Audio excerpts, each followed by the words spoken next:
Барлықтарыңызға сәлем. Жалпы елімізде су тасқыны апаты болып жатыр, және де көп адамдар осындай жағдайда инфекциялардың таралуы мүмкін бе деген сұрақты өзіне қояды. Осы сұраққа бүгін студент медик жауап беретін болады.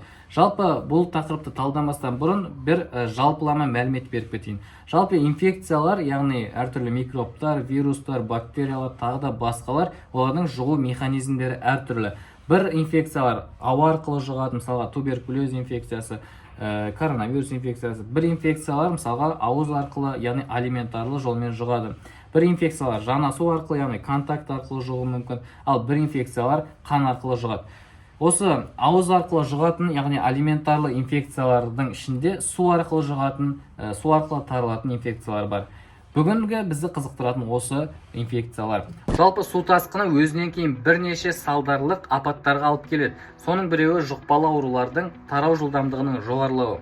Оның негізгі себебі ауыз су көздерінің зақымдануы. Осының нәтижесінде алиментарлы жолмен жұғатын инфекциялардың, яғни су арқылы жұғатын инфекциялардың тарау жылдамдығы жоғарылайды. Бұндай инфекцияларға дизентерия, іш сүзегі, тырысқақ, гепатит А деген сияқты инфекциялар жатады. Сол себепті су тасқыны болып жатқан жерде тек қана қайнатылған суды ішу керек. Сол себепті аурудың емін іздегенше ауырмайтын жолды іздеп, осы профилактиканы жүргізіңіздер, және де видео пайдалы болса, оны міндетті түрде таратыңыздар. Видеоны соңына дейін көргендеріңіз үшін рахмет.